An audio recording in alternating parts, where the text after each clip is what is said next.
My name is David. I did a video on a worst case health emergency in the Philippines. I got deluged with comments doubting the veracity of my numbers. I'm going to show you the receipts and I'm going to cover some comments from other videos that were critical of my accuracy. Now, the most common comment is, did I mean 3,600 pesos a day, $62, or 3,600 a day? The video I published Friday claimed, well, $3,600 in medical expenses for a single day. The last comment from Raleigh you can see on the screen, I gave a heart to. He called me extremely dishonest. Now, Raleigh is a very good guy. We have exchanged 3 or 4 messages on the comments. He is willing to listen, so he's not closed-minded. So here you go, Raleigh. I published that video on day 2 or 3. The numbers have changed. I'm in day 13 of the crisis. I now have access to the online billing portal of St. Luke's.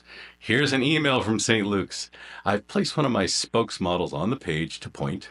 You click on the link and then you end up at a portal that shows the total, 1.2 million pesos. Maybe I'm just making a fake video and I made up that number. When I do my video in the future on cosmetic surgery and I tell you how much breast implants cost, there's not going to be a receipt. When I do my video about acquiring a kidney for transplant, I hope you know what I mean by that, there won't be a receipt. Well, if I click on the view statement button and select summary, I'm now using a different medically oriented spokesmodel. February 19th is the number from my video. That is the day my wife traveled to St. Luke's BGC and paid that in-person bill. Here's the credit card statement showing the 210,000 peso charges, $3,615.09 in US currency. Am I saying healthcare is expensive in the Philippines? No. Healthcare is very inexpensive, like everything in the Philippines. Here are 2 comments from my video that say as much. In 2014, I was at St. Luke's BGC for an infection. I was hospitalized getting IV antibiotics and fluids in my system. Billing came up and asked if they could swipe my card so they could put $2,000 on. I'm like, well, $2,000 seems reasonable. I've been in the hospital for a day. And the woman said, no, 2,000 pesos.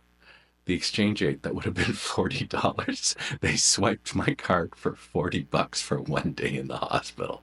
Here's another receipt. It's for 7,425 pesos. It's from 6 weeks ago. The corresponding credit card charge, $126. That is for blood work, urine analysis, and an EKG.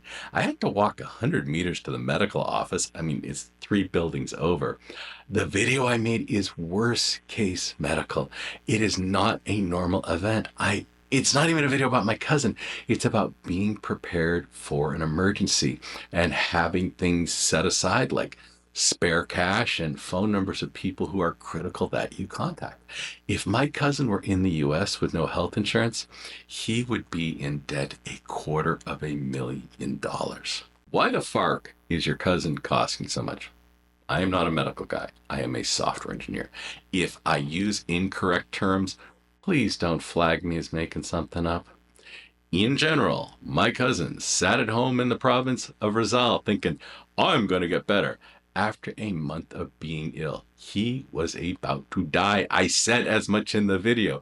He took an ambulance to the first hospital and he was 12 to 36 hours from dying. His kidneys were shutting down due to infection that caused high creatine. I think that's what it is. The infection destroyed his hemoglobin, which is his red blood cells, so he needed a transfusion. His blood wasn't delivering oxygen.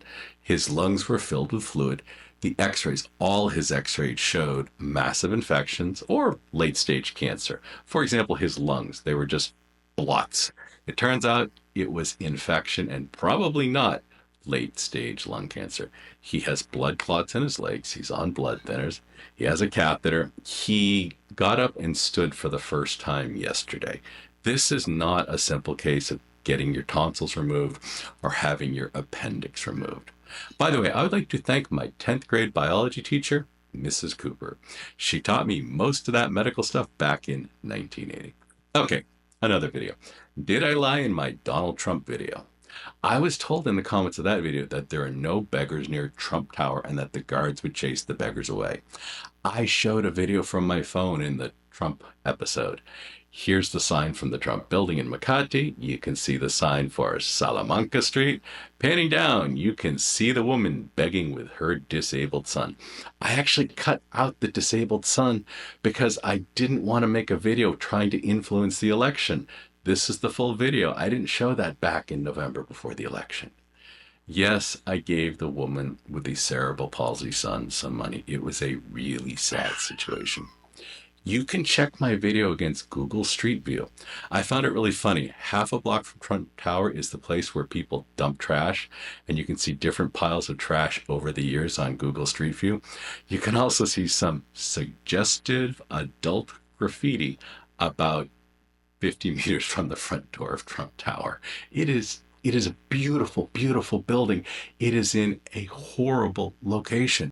Where's my wife in my videos? When my wife got pregnant, her hormones went nuts and she developed really bad acne. She didn't want to take medication because she was pregnant, and she refused to take medication because she was also breastfeeding.